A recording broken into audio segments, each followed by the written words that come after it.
Hadratul Muhtaramin wal Muhtaramat, ikhwanu billah, sidang jamaah sholat subuh yang insyaallah dirahmati dan dimuliakan oleh Allah Subhanahu wa ta'ala.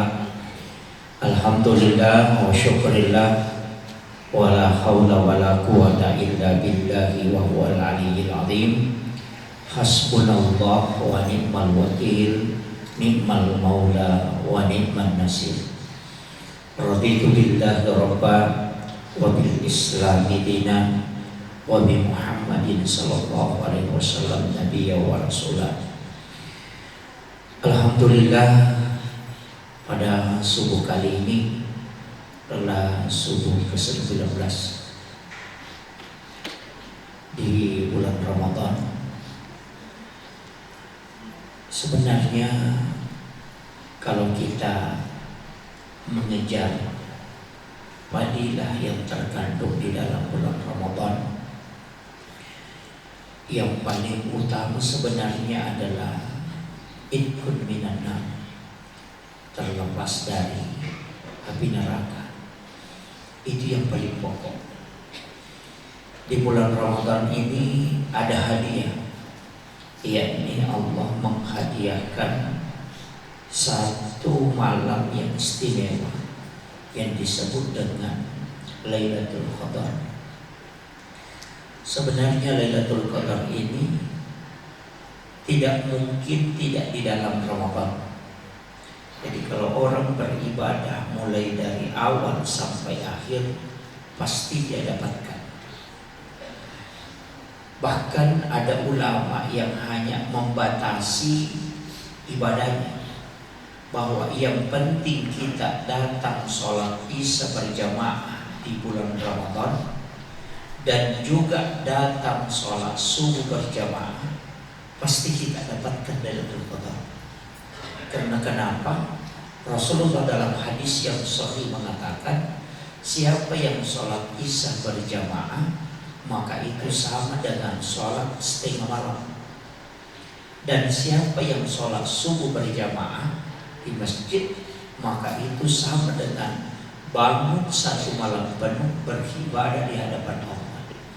Jadi orang yang sebenarnya datang sholat isya berjamaah sekaligus datang sholat subuh berjamaah di masjid, itu sudah dipastikan mendapatkan malam Lailatul Qadar di dalam bulan Ramadan.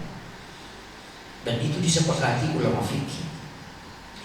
Namun ada yang istimewa, yakni ketika Rasulullah meminta kita mencarinya di 10 malam terakhir, dan dispesifikkan lagi pada malam-malam ganjil. Itu dispesifikkan. Tapi sebenarnya malam Lailatul Qadar kalau kita bicara tanda-tandanya, tidak ada juga gunanya. Jadi tanda-tandanya itu tidak ada gunanya sebenarnya. Kenapa? Karena nanti lewat baru diketahui. Nabi kan mengatakan di pagi harinya matahari tidak cerah, nah itu sinarnya sangat lembut. Itu kan sudah lewat kan? Lailatul Qadarnya kan malamnya. Kan gitu. Jadi sebenarnya tanda itu, jadi ini kalau kita ngaji di dalam tasawuf, bahwa tanda itu sebenarnya penyesalan ketika kita tidak beribadah di malamnya kan. Karena kan tandanya itu hanya membicarakan siangnya, bahwa di hari itu matahari akan naik, kemudian itu tidak terasa panas, itu dengan lembut cahayanya, karena para malaikat itu belum kembali semua, saking banyaknya dia antar itu kembali ke langit. Jadi itu kan tidak ada gunanya, karena Lailatul Qadar di malamnya, baru kita lihat di paginya kan sudah lewat kan gitu. Jadi mestinya kita memang itu mencarinya, bukan mencari tandanya di akhir itu. Jadi memang di 10 terakhir itu kita harus berusaha. Makanya ada yang datang ke masjid i'tikaf, walaupun nanti i'tikafnya hanya tidak tidur. Kan gitu. Ya. I'tikaf itu Pak ada aturannya, tidak boleh tinggalkan masjid. Orang i'tikaf itu tidak boleh pulang ke rumah. Dia boleh pulang ke rumah, hanya pulang membangunkan istrinya sebagaimana Rasulullah membangunkan istrinya untuk sholat kemudian kembali lagi i'tikaf. Dan itu tidak boleh berhubungan dengan pasangan. ketika dalam i'tikaf. Jadi kalau niat i'tikaf sampai 10 terakhir, mulai dari 20 itu tidak boleh berhubungan dengan pasangan sampai lebaran. Jadi gitu.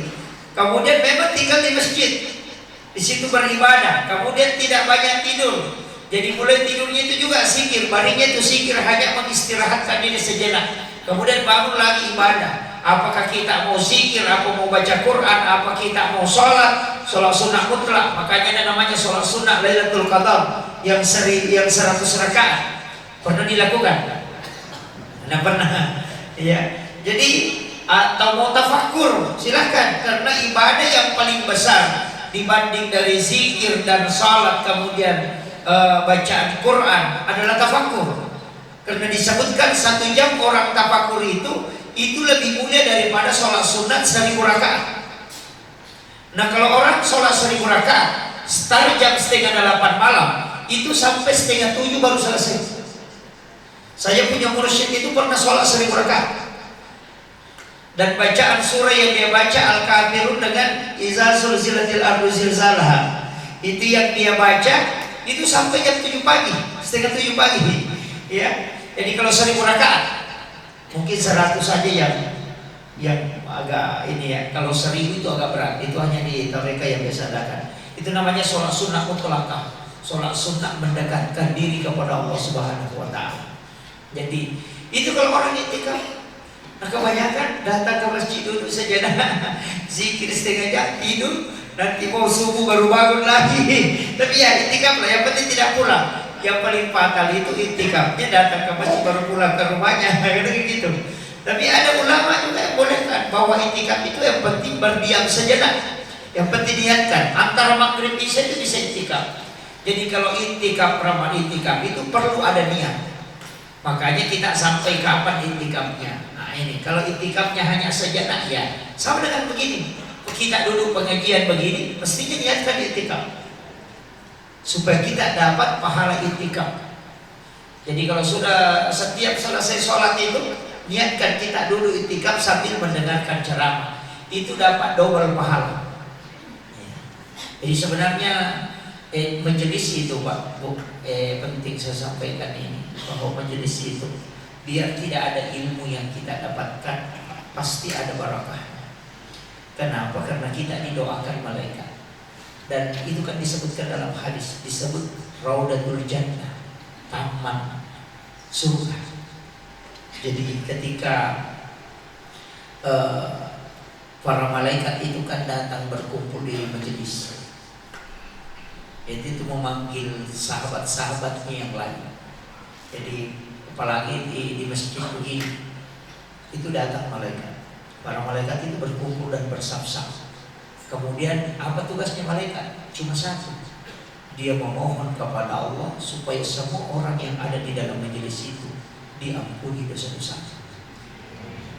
Tapi ada kan malaikat yang protes juga itu Pak. Malaikat juga itu kan protes.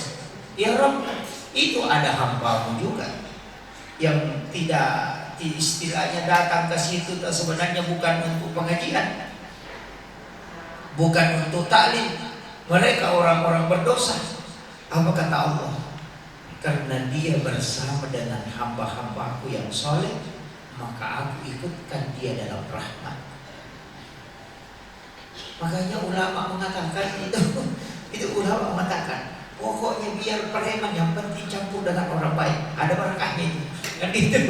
Jadi itulah sehingga kenapa orang-orang dulu itu kan, kenapa kita sering saya sampaikan, kenapa kita mestinya itu berkumpul dengan orang-orang baik, ya. Tapi kita tidak boleh mengatakan menutup diri dengan orang yang tidak baik, tidak. Kenapa kita berkumpul di situ? Karena di situ akan diampuni. Majelis-majelis itu akan diampuni. Dan itu kuncinya Pak. Karena sebenarnya kita butuhkan ini adalah doa malaikat. Mulai dari sholat doanya malaikat, sedekah doanya malaikat. Kan gitu. Karena makhluk malaikat itu kan tidak ada tugasnya yang lain, tidak ada kepentingannya. Malaikat itu hanya mendoakan umatnya Rasulullah. Kan itu tugasnya dia. Kemudian menjaga bumi. Menjaga bumi ini kan tugasnya juga malaikat. Tugasnya itu kalau turun kalau malam, yang asar itu turun untuk menjaga malam hari. Yang kalau subuh itu yang penjaga siang turun di situ. Jadi makanya ketemulah dua kelompok malaikat di subuh hari ini, kan ketemu dua kelompok malaikat, Pak. Jadi malaikat itu kan tinggalnya di langit. Jadi malaikat itu turun ke bumi hanya tugas. Kalau bukan tugas dia tidak turun. Itu jadi kalau di langit itu wallahu a'lam. Saya juga tidak tahu di mana itu langit. Karena saya sudah ngaji, tanyakan yang langit. Kalau tasawuf itu justru tidak naik, dia lari ke dalam. Kalau kita ngaji di tasawuf lari ke dalam dia. Tidak bisa tidak bahas itu karena nanti bingung. Kalau yang kita bahas secara fikih itu kan lari naik. Karena di dalam riwayat itu disebutkan bahwa bahkan di dalam Al-Quran bahwa langit yang dekat itu dihiasi dengan bintang. Jadi langit yang dekat ini dihiasi dengan bintang. Berarti bintang yang kelihatan itu kan itulah yang langit itu di atas, tapi bukan awan. Itu masih di atas. Karena kalau kita naik pesawat itu kan di atasnya awan kita tempati, gitu. Tapi ketika kita melihat ke atas begini, itu masih jauh. Nah, langit yang terdekat kata di dalam dalil itu adalah yang dihiasi oleh bintang. Nah, menurut penelitian ahli bahwa bintang yang paling dekat dari bumi, dari tempat kita di bumi, bintang yang paling dekat, kalau kita mau ke sana, kita butuh waktu 127 tahun perjalanan cahaya baru bisa sampai ke sana. Nah, kalau ada kecepatan kayak cahaya 127 tahun baru bisa sampai. Kalau orang jadi berapa kira-kira jauhnya itu? Nah, ini baru lagi pertama. Nah, itu bintang yang paling dekat. Bagaimana dengan yang paling jauh? Jadi makanya kalau dia katakan langit, ya, ulama mengatakan yang jelasnya langit itu jauh tempatnya mereka, selesai persoalan. Itu kan gitu. Jadi dia mengatakan langit tak usah dekat. Tapi kalau tarekat tidak. Makanya disebut latifah. Itu lari ke dalam. Jadi lain-lain kalau kajiannya. Makanya saya ingin sampaikan begini, bahwa mengejar Lailatul Qadar itu kan sebenarnya Nabi yang minta itu Lailatul Qadar. Jadi bukan turunnya Al-Quran ya. Sebenarnya bukan turunnya Al-Quran. Lailatul Qadar itu memang awal didampingi Al-Quran itu kan sampai 70.000 malaikat mendampingi ketika turun ayat. Bahkan dalam riwayat disebutkan bahwa 70 cahaya ya, 70 cahaya mengiringi Al-Quran. Ketika malaikat Jibril itu mengangkat sayap kiri dan sayap kanan, itu 35 cahaya di sayap kanannya dan 35 cahaya di sayap kiri. Kalau kita kaji dalam ilmu cahaya, saya pernah ngaji kajian ilmiah di salah satu profesor. Sebenarnya dia orang Wajo, cuma dia mengajar di 8 universitas sains di Jepang. Jadi saya pernah diskusi dengan beliau, itu luar biasa ketika membahas cahaya Al-Quran, bahwa memang 70 cahaya Al-Quran itu turun. Nah, sekarang baru berapa ditemukan Pak jenis cahaya? Baru berapa cahaya ditemukan? Yang pertama kan infrared, inframerah. Yang kedua Bluetooth. Yang ketiga black hole, sensorik itu. Kemudian yang keempat BlackBerry. Ya, BlackBerry itu Pak cahaya. Itu kan sebenarnya kenapa diistilahkan BlackBerry? Karena orang yang di bulan itu kalau mau bicara orang di bumi itu tidak bisa. Karena gelombang suara tidak bisa turun. Dia terbentur. Makanya bagaimana caranya? Gelombang suara dirubah menjadi cahaya, nanti turun ke bumi, dirubah lagi cahaya menjadi gelombang suara. Makanya disebut BlackBerry. Makanya kan apa? Infrared itu mentransfer data jarak dekat kan. Kalau dulu itu kan HP jadul itu inframerah. Itu kan yang titik-titik begini. Sebenarnya itu cahaya Al-Quran. Bagaimana caranya mengetahui? Orang yang membaca Al-Quran itu teresonansi dengan kita. Makanya ketika orang membaca Al-Quran itu bisa menenangkan kalbu. Karena itu infrared Al-Quran.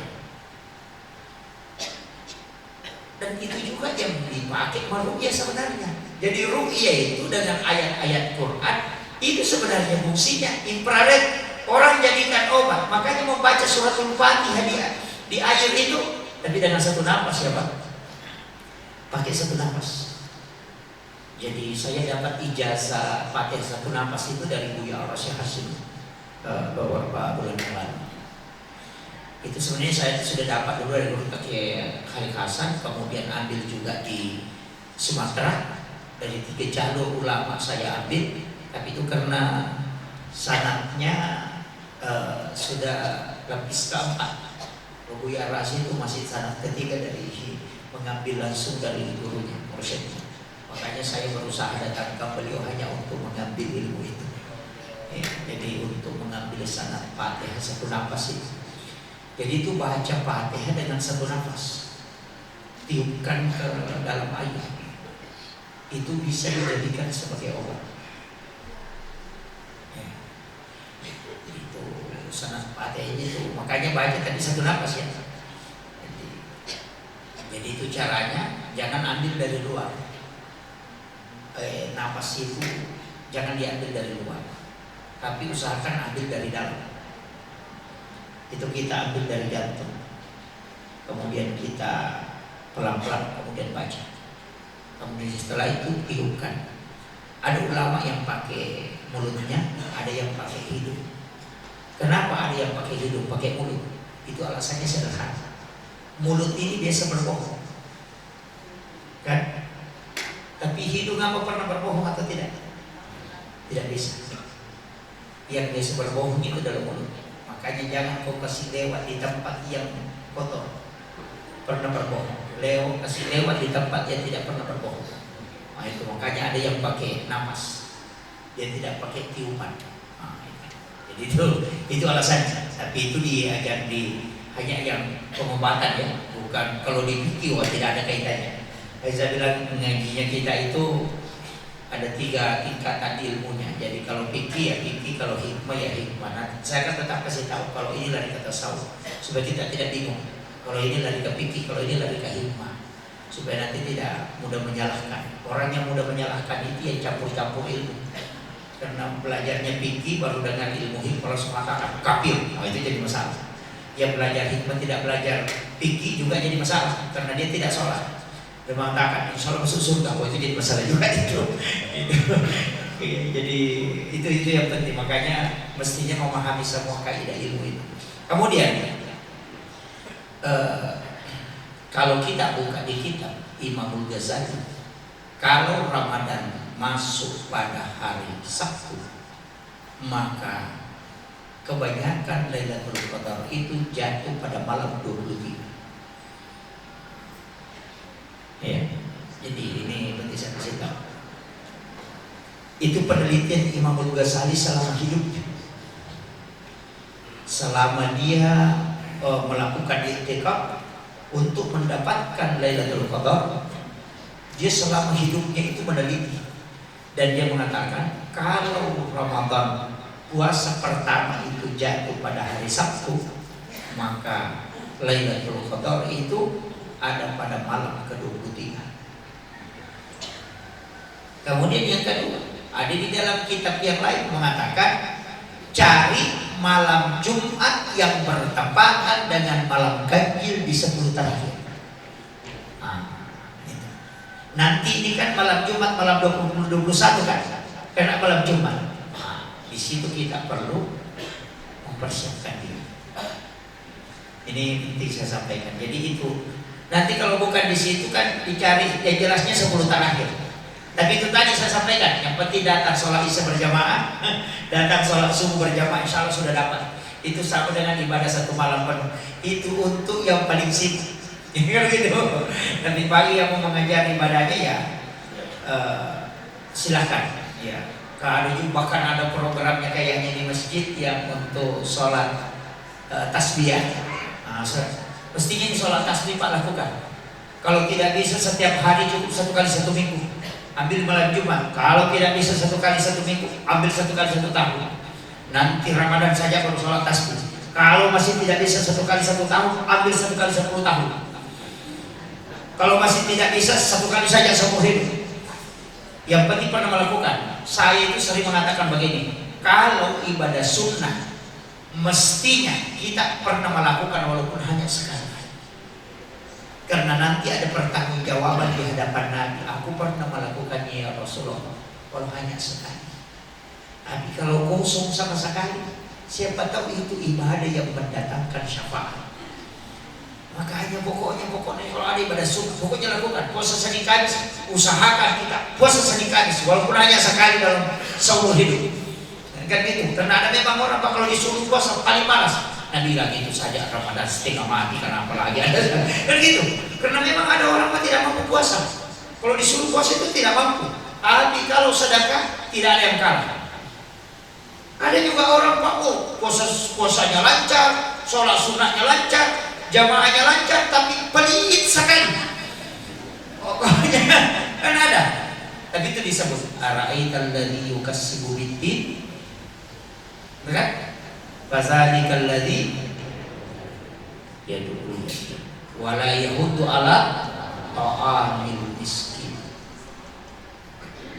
Hati-hati. Ada orang yang beragama kata Allah, tapi itu sama tidak kalau tidak beragama. Orang yang memakan harta anak yatim dan tidak memberi makan kepada orang miskin, itu agamanya sama dengan bohong. Allah yang bilang.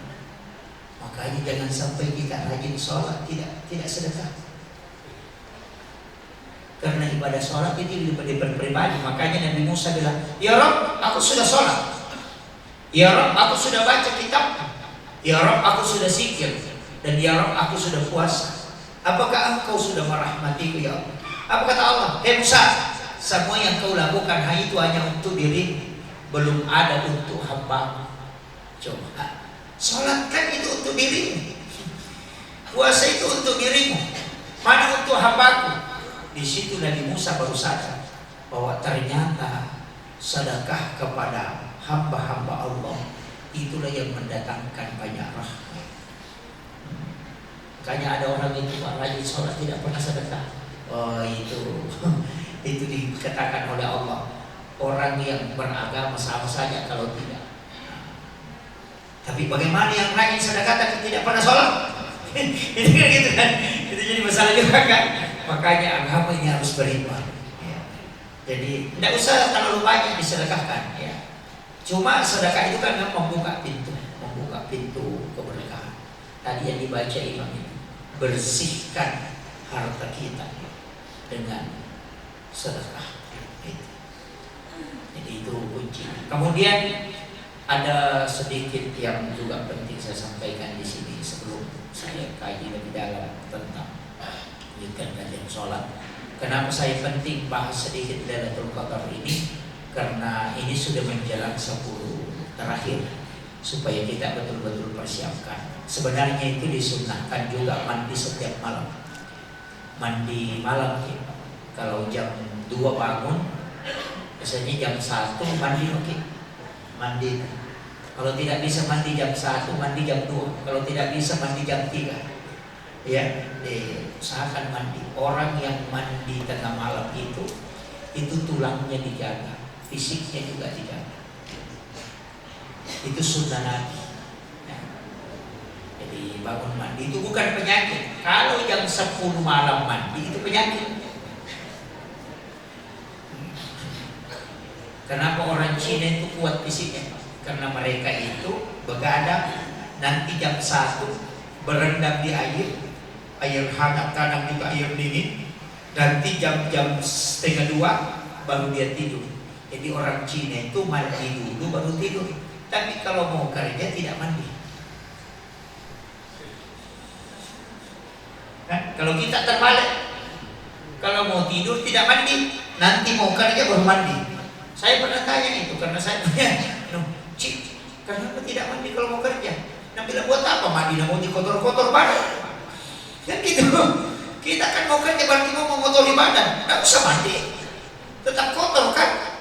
Kalau mau tidur kan mau istirahat, bersihkan diri. Oh ternyata juga Nabi pakai itu. Coba, kita kan terbalik. Kalau mau kerja justru mandi. Wah, rapi betul itu kalau mau kerja. Pada baru 1,5 jam kerja sudah hitam semua mukanya, apa? Gitu. Tapi kalau mau tidur tidak mandi. Oh itu jadi masalah. Jadi mereka itu kalau mau istirahat betul karena steril tubuhnya. Makanya kita sebenarnya juga bisa Pak. Makanya orang yang mandi tengah malam itu termasuk untuk awet muda. Tapi yang tua tidak usah lakukan, nanti awet tua. Ya. Jadi, nah, kemudian saya teruskan sedikit tadi cahaya supaya kita paham, supaya ada hikmah Al-Quran bisa kita sedikit petik. Jadi Al-Quran itu kan infrared dengan Bluetooth itu bisa dengan jangkauan demi jam. Al-Quran itu bisa dilakukan dengan cara itu. Jadi bisa mentransfer energi Al-Quran. Makanya sahabat Nabi itu kan dibacakan Al-Quran. Ada yang bisa diru'ya dengan Al-Quran. Itu sebenarnya Bluetooth Al-Quran. Kemudian yang ketiga, black hole. Itu yang dipakai sensor. Itu kan kalau orang ke bandara, kalau di Bandara Makassar itu, saya datang kalau bandara menuju di sini, itu keran air, kalau kita kasih begini tangan, itu langsung mengalir airnya kan, tidak diputar lagi kerannya. Itu pakai sensor. Itu sebenarnya kenapa Rasulullah ketika dia kasih begini tangannya, itu air keluar dari sela-sela jari. Itu salah satu nurnya Al-Quran. Dan itu juga yang dilakukan oleh para wali ketika dia menuangkan minuman seperti teh, kadang tidak mau habis di teko itu. Dan ketika Nabi dipanggil oleh sahabat, kan pernah itu ada tuh dalam hadis Imam Bukhari, dipanggil oleh sahabat makan. Jadi dia panggil, ya Rasulullah, kebetulan kan bersama dengan beberapa pasukan. Kemudian Nabi itu sebenarnya orang panggil Nabi sembunyi-sembunyi. Karena bilang makanan di rumah tidak cukup, kalau ikut sabu ini jadi masalah, tidak cukup. Jadi dia sembunyi-sembunyi panggil Nabi, ya Rasulullah, saya mengundangmu untuk ada jamuan di rumah ya Rasulullah. Kamu tahu, oh iya, ayo kita berangkat. Pas Nabi keluar dia panggil sahabat, wahai sahabat, ada yang panggil kita makan. Oh langsung pucat mukanya itu, mati tidak habis ini, bikin malu nanti. Bagaimana ini caranya? Jadi dia itu pusing. Di jalan itu dia tunduk, tapi Nabi tahu bahwa yang disiapkan itu tidak mungkin cukup dengan hampir 40 pasukan. Padahal yang dia panggil Nabi itu dipanggil sembunyi-sembunyi. Jadi keinginannya itu biar Rasulullah saja yang datang. Tapi ketika Nabi keluar, dia panggil sama sahabatnya, pucat mukanya itu, jalan itu langsung sampai di rumahnya.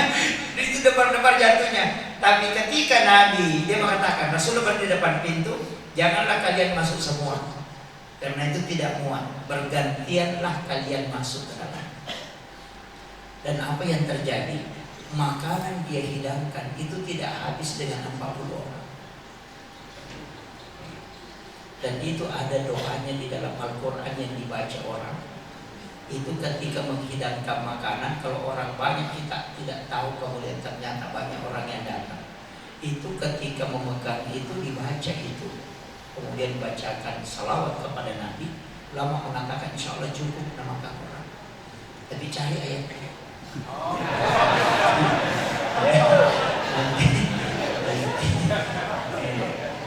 Cari sendiri, kasih jelasnya, kasih banyak. Saya tidak kasih tahu ayatnya. Dan ada memang itu ada 2 ayat yang dibaca. Itu ada 2 ayat. Tak usah di. Tak usah. Ada memang, makanya saya kasih tahu bahwa ada di dalam Al-Quran.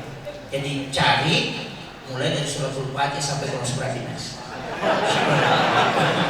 Insyaallah ya. Biasanya ibu-ibu yang pakai, yang paling sering pakai ibu-ibu itu, dia masukkan tangannya di dalam beras, kalau beras, kemudian bacakan surah Al-Kautsar, kemudian mengangkat. Kalau itu dihafal ya Bu, surah Al-Kautsar ya. Kalau nggak hafal mati saya ibu. Ya, itu masukkan tangan, baca surah Al-Kautsar, kemudian angkat, niatkan. Itu yang paling sering dipakai orang. Tujuannya supaya anak-anak itu kita tidak keras wataknya ketika dia memakan makanan yang kita masak. Itu tidak membantah, itu dilembutkan hatinya. Jadi itu surah Al-Kautsar dibaca. Makanya kalau mengadu itu jangan mengadu mengikuti arah jarum jam, tapi mengikuti arah tawaf. Semua bikinkan air panas suami juga ada mengikuti arah tawaf. Makanya itu amalannya itu kalau setiap bulan pertama, Jumat pertama kan setiap bulan. Ada itu dari Aisyah. Jadi setiap Jumat pertama di awal bulan bikinkan suami tak air panas, aduk mengikuti arah tawa. Kemudian baca inna ansalnahu. Inna ansalnahu dibaca, kemudian nanti airnya tanah, baru kita letakkan angka sendok itu yang pengaduknya. Nanti tetesan air terakhirnya itu kita bacakan surah Al-Kautsar. Baru kasih suami, kemudian dia minum, sisanya kita minum sambil membaca surah Al-Kautsar. Tidak ada wanita yang diceraikan oleh suaminya mengamalkan itu. Itu kunci. Itu amalannya. Sudah hafal ya Bu? Dan insya Allah suaminya tidak akan menikah. Itu kuncinya. Makanya itu Aisyah itu sering merengek minta sisanya lagi. Karena Nabi tahu itu amalannya. Jadi tapi itu di subuh Jumat pertama. Jadi kalau Jumat pertama setiap bulan bikinkan apakah teh atau kopi atau apa. Tapi aduk mengikuti arah tawa. Baca inna sana. Kemudian nanti berhenti berputar airnya. Itu juga caranya supaya kalau suami yang emosian itu tidak. Jadi nanti berhenti berputar airnya, baru kita angkat itu pengaduknya. Nanti tetesan terakhirnya itu dibacakan surah Al-Kautsar. Jadi kemudian dikasih suami dia minum, dan sisanya kita minum sedikit. Insya Allah suami itu tidak akan menikah. Itu amalan yang dipakai para guru-guru menikah. Jadi makanya kalau suaminya tidak mau menikah lagi, ya itu dipakai. Makanya saya kasih tahu bapak-bapak, kalau mau selamat habiskan kopinya dulu.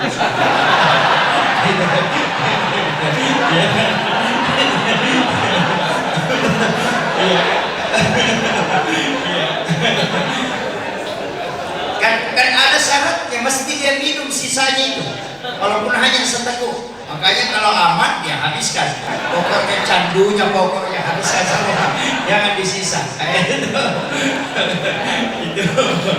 Makanya banyak kiai-kiai jauh begitu. Kalau dia tahu lah, iya ada lagi isinya nih, kelar istrinya dulu tunggu-tunggu itu. Dia bilang ada lagi isinya ini, karena dia tidak meminum itu. Itu jadi itu doa yang sangat luar biasa dan dipakai para ulama-ulama kita. Jadi itu untuk ibu-ibu aja ya, pakai. Jadi banyak di dalam kitab ini. Kemudian cahaya terakhir adalah ini yang sekarang dipakai di Al-Quran. Cahaya yang terakhir dipakai itu adalah black hole itu, bahwa sensor Al-Quran sebenarnya itu sensor. Jadi kalau orang membaca Al-Quran itu menenangkan kalbu. Makanya bayi itu di dalam kandungan itu mestinya dibacakan Al-Quran. Kalau dibacakan Al-Quran itu masuk ke dalam, tembus. Makanya kalau dibacakan ke air, Al-Quran yang dibacakan ke air itu pindah itu.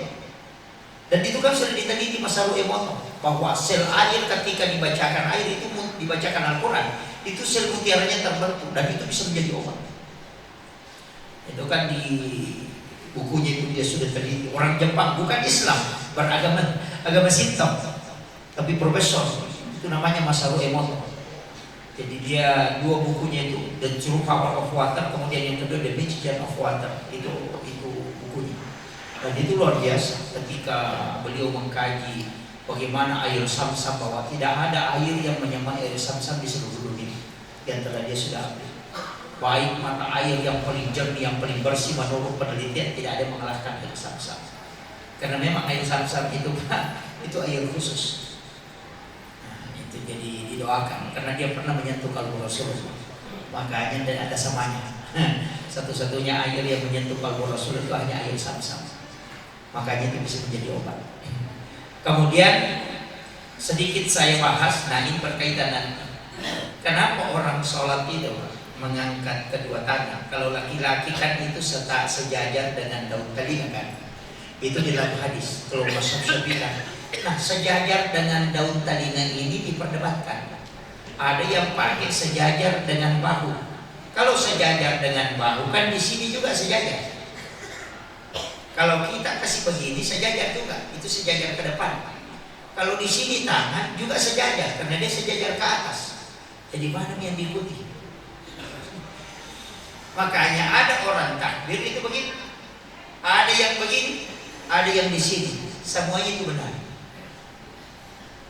Imam Syafi'i di sini, Imam Abu Hanifah di sini, Imam Malik di sini. Tapi kalau perempuan perempuan itu disuruh oleh Nabi mengangkat kedua tangan sejajar dengan bahu. Jadi dia tidak naik ke telinganya untuk perempuan. Laki-laki itu sejajar, ini naik. Kenapa? Dikhawatirkan ini pakaian tertarik turun sehingga auratnya kelihatan. Nah, makanya sebenarnya itu sholatnya perempuan tidak naik ke sini. Itu di sini saja. Ada 4 perbedaan itu. 1, kemudian yang kedua, ketika wanita ruku itu tidak keluar sikunya, justru lari ke dalam. Kalau wanita sujud, jadi itu tidak keluar. Sujud juga begitu, itu rapat. Jadi beda ya. Kemudian kalau ruku lebih rendah kepalanya daripada lututnya kalau perempuan. Laki-laki tidak. Makanya kan kalau sholat begini itu yang takbir di sini, itu takbirnya perempuan.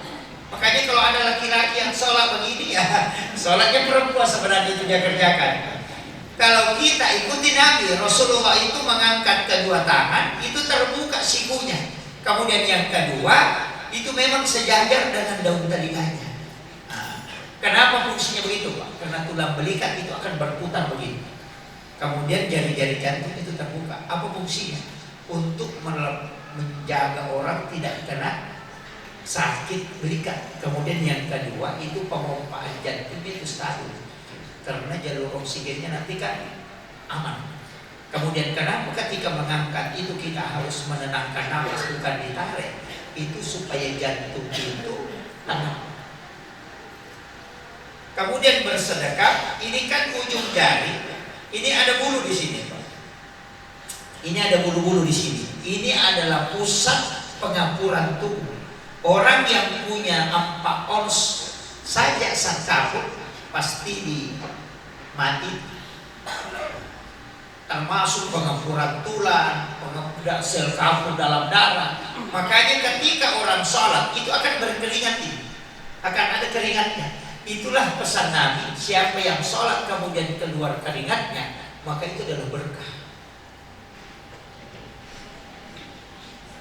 Itu kan kuncinya. Cuma kalau kita sholat dan keringat marah-marah. Kadang-kadang ini mesti merasa kali kenapa? Kan gitu. Padahal mestinya itu kalau kita sholat itu berkah sekali itu kalau berkeringat. Makanya itu meletakkan tangan begini itu jadi telunjuk. Kenapa tidak dikasih bengkok? Kenapa justru diluruskan? Baik yang begini, baik yang begini, baik yang begini itu semua lurus jadi telunjuknya. Kenapa? Karena inilah yang langsung tembus ke jantung. Kenapa ini 3 ini kan ke bawah? Karena jalur di sini juga 3 yang ditutup, makanya itu ditekan. Itu fungsinya luar biasa, Pak. Makanya sebenarnya gerakan sholat ini tuh punya mujizat. Gitu. Kemudian kalau ruku, Nabi bilang, lihat tempat sujudmu. Nah kalau orang ruku dan tidak lihat tempat sujudnya, pasti kepalanya lurus. Tapi kalau dia melihat tempat sujudnya, dia ruku pasti terangkat sedikit kepalanya. Dan itulah cara supaya darah tidak langsung lari ke otak. Coba fungsinya. Kemudian ketika kita ruku, Nabi itu mengatakan luruskan. Pencuri yang paling jelek adalah orang yang mencuri dalam sholat. Adalah ketika orang itu ruku tidak lurus punggungnya. Karena ada orang tidak lurus punggungnya. Karena ternyata orang yang ruku tidak lurus punggungnya itu akan mempengaruhi nanti tulang punggung. Makanya lutut ditekan sedikit ke belakang supaya tertarik saraf yang ada di belakang ini. Tujuannya apa? Supaya itu tidak terkena asam urat. Ketika ruku meluruskan punggung supaya tidak terkena penyakit tulang punggung. Dan itu fungsinya. Angkat kepala sedikit supaya oksigen dan darah tidak langsung lari ke otak dulu. Itu ditekan supaya darah yang dari jantung itu didorong, itu tidak langsung naik ke kepala. Nanti ketika berdiri lurus barulah sujud. Kenapa kita ketika sujud itu merepatkan kepala? Karena pada saat itu posisi kepala lebih rendah daripada jantung. Begitu. Ketika sujud itu lebih rendah daripada jantung. Bahkan kepala lebih rendah daripada kaki. Tujuannya apa? Supaya darah itu akan lari ke kepala. Dan ada otak di namanya kan antar bagian Pak, hemigdala, hipokampus itu kan terbagi, disebut jendela johari. Kalau hipokampus itu kan kulit luar otak, kalau hemigdala itu kan titiknya. Dan di situ ada sedikit ketika darah masuk ke situ, maka itu yang membuat orang cerdas. Makanya anak kecil yang sering sujud itu akan cerdas nanti. Makanya anak-anak itu kalau umur 4 tahun kan biasa main itu kasih di bawah kepalanya, baru nangkap pantatnya naik. Orang tua bilang minta lagi adek, tidak minta adek itu memang secara alami untuk menterapi supaya darah lari ke otaknya. Kan gitu. Oh, cuma orang tua itu bilang, neneknya bilang, minta lagi adek ini. Sebenarnya tidak, itu main sendiri, terlatih sendiri tuh.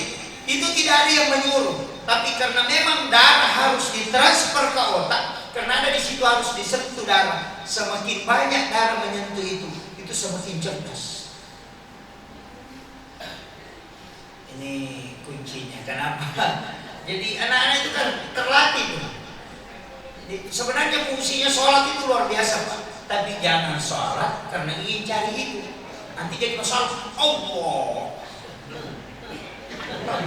Wah, itu masalah itu. Jadi nanti kalau tidak sehat dia bilang salah sholat ini. Oh tidak, jangan. Jadi jangan permasalahkan itu ya. Jadi memang ada manfaatnya. Itu sudah diteliti. Ya, ada dokter itu namanya Dokter Ratsomfo. Dia punya buku itu Mukjizat Gerakan Sholat. Kalau dari dulu itu kan sudah ada. Seperti Ibnu Mas'ud itu sudah menulis beberapa tentang fadilah sholat. Ya. Jadi itu makanya sama nih kalau kita. Kenapa kalau sholat jangan lebih duluan turun tangan daripada lutut? Kan gitu. Tapi kalau sudah sakit lututnya kasih duluan Pak.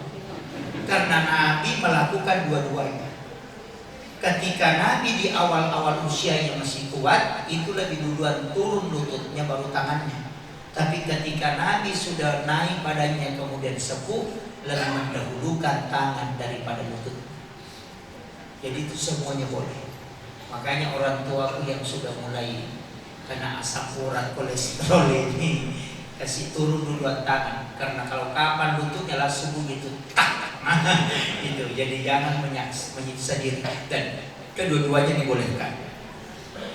Makanya kalau sujud itu kemudian ini juga penting ketika kita duduk di antara dua sujud. Itu kenapa menduduki mata kaki? Itu kan menduduki mata kaki. Kenapa kita menduduki mata kaki? Karena sensor yang paling besar itu mata kaki. Kemudian siku ini, makanya perempuan juga ini penting. Ke perempuan itu bersedekah disuruh kasih masuk begini. Kenapa? Karena itu menterapi payudara supaya dia tidak kena kanker payudara. Karena tulang siku, bukan tulang siku sebenarnya, ada tulang ini belikat ini, itu sensor. Itu untuk mengobati semua penyakit kanker. Kan asalnya kan dari samping sini, makanya itu disuruh kasih rapat. Kalau ruku perempuan disuruh kepalanya lebih rendah daripada lututnya, karena dia pikulnya lebar, karena tidak bisa tulangnya itu lurus ketika dia tidak melewati kepalanya. Kalau laki-laki lututnya, kalau laki-laki tidak. Makanya laki-laki itu lurus punggung, lurus sini, kemudian kepalanya tidak lewat dari lutut. Disuruh mengangkat kepalanya supaya tertekuk, supaya darah itu tidak langsung masuk ke otak. Itu fungsinya. Supaya apa? Untuk menghindarkan stroke dan menghindarkan kesemutan. Biasa itu ada tangan itu kayak mau kena stroke, kayak semutan, kayak lain-lain dirasa. Itu sebenarnya fungsinya. Makanya itu disuruh takut itu. Luar biasa itu manfaatnya sholat. Makanya sholat itu mulai gerakan takbir, mulai wudu itu sudah. Itu manfaatnya luar biasa. Makanya kan banyak. Kenapa kita terakhir itu mencuci kaki kalau berwudu? Kenapa bukan kaki dulu yang dicuci, kaki yang kotor? Gitu. Kenapa bukan kaki dulu, tangan dulu? Karena semua ujung tangan ini adalah ujung saraf. Makanya ketika kita cuci ini langsung menstabilkan saraf yang ada di dalam mulut ini. Nah, makanya setelah cuci tangan langsung kumur-kumur. Kan gitu. Ini fungsinya. Kemudian ini hidung, kenapa juga dimasukkan air? Karena tempatnya jin itu kalau orang tidur, dia masuk, kata Nabi, jin itu akan memasukkan kedua kakinya di memasukkan kepalanya di hidungmu, kemudian dia meletakkan kedua kakinya di antara dua alis. Itu iblis kalau tidur. Itulah yang sapu-sapu mata begini kalau tidur. Makanya tidak mau bangun-bangun. Iya, sudah kasih begini masih tidur lagi. Makanya itu tugasnya iblis. Jadi dia itu menyapu, tapi dia masukkan kepalanya di hidung, kemudian dia letakkan kedua kakinya di sini. Makanya Nabi mengatakan kalau ada orang sudah azan waktu sholat dan dia tidak bangun, berarti itu dikencingi oleh iblis. Betul sekali itu Pak, memang dikencingi karena memang pas kakinya di sini. Kan gitu. Dikencingi matanya, memang betul itu karena memang pas di situ. Makanya ketika kita bangun itu memasukkan air di hidung. Ada juga yang tidak memasukkan, cukup menyentuh air kemudian dia kasih begini. Tapi yang paling bagusnya itu memasukkan baru kita keluarkan. Itu supaya tidak kena juga alergi pernapasan. Itu luar biasa. Itu fungsinya. Kemudian kenapa terakhir mencuci kaki? Karena kaki itu larinya pusatnya di kepala, masuk ke mata.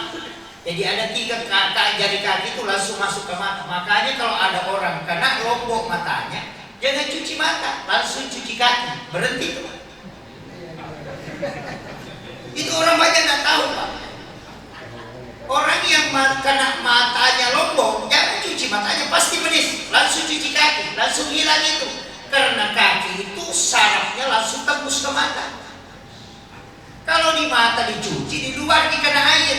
Kalau di kaki dicuci, itu langsung masuk ke sel mata, sehingga itu mengeluarkan. Makanya orang yang sering mencuci kakinya itu bersih matanya, sehingga itu menghindari katarak. Itulah fungsinya kenapa kita disuruh berwudu sebelum tidur. Itu sebenarnya. Jadi luar biasa manfaatnya itu Pak. Ini cuma kadang-kadang kita bilang apa sih gunanya ini kan gitu. Jadi Nabi itu ahli kesehatan. Kenapa? Karena memang belajar sama Nabi Isa. Nabi Isa itu ahli kedokteran, bisa menghidupkan orang mati. Tapi dokter kita mematikan orang hidup. Ini yang banyak ya. Nah, kemudian yang terakhir saya kasih tahu bahwa kenapa salam itu kita takut begini. Ya, kenapa mesti menggelengkan kepala? Itu kan orang tahayat itu kan memasukkan kakinya kemudian merapat. Ketika dia kasih begini, ada 4 saraf itu yang berjajar, itu tertarik langsung ke situ. Itu supaya tidak kaku leher. Makanya kalau salam itu jangan assalamualaikum warahmatullahi wabarakatuh, assalamualaikum warahmatullahi wabarakatuh, matanya dia ke kiri. Makanya itu. Dan dalam sholat jangan tutup mata. Di dalam tasawuf juga dilarang. Kenapa? Nanti di hari kemudian semua anggota tubuh kita yang bicara, bukan kita yang bicara, bukan mulut, tapi semua anggota tubuh. Tangan akan bicara, kaki akan bicara. Tapi kalau kau tutup mata, mata tidak akan ngomong. Dia bilang saya tidak tahu. Kan itu. Maka dari situlah kita disuruh membuka mata. Itu salah satu hikmahnya. Kan ada yang mengatakan, wah saya bisa busuk Pak Ustaz kalau tutup, terganggu kalau terbuka. Oh tidak, dimakruhkan memang oleh Rasulullah. Jangan engkau menutup mata, buka matamu. Karena orang yang membaca kemudian tidak membuka mata, berarti oksigen mata itu tidak keluar. Itu kunci. Makanya luar biasa sebenarnya agama ini. Cuma kadang kita menganggap sholat ini, makanya sebenarnya olahraga sekarang, olahraga itu kan begitu juga dulu. Anak-anak kita kan dikasih begini, sebenarnya itu olahraga itu Pak. Dia kasih begini, itu takdir juga itu. Olahraga begini sama, cuma olahraganya orang sekarang lain-lain lagi. Tinggal telunjuknya begini, kepalanya begini. Itu kan perempuan kalau pergi jogging. Dulu itu kan waktu SD, saya saja waktu SD itu kalau olahraga sangat pagi itu memang jalan, lompat-lompat. Sekarang tinggal pantatnya goyang-goyang. Bilang olahraga apa ini? Kan gitu. Tapi tidak ada jadi mamuju begitu di sini. Iya.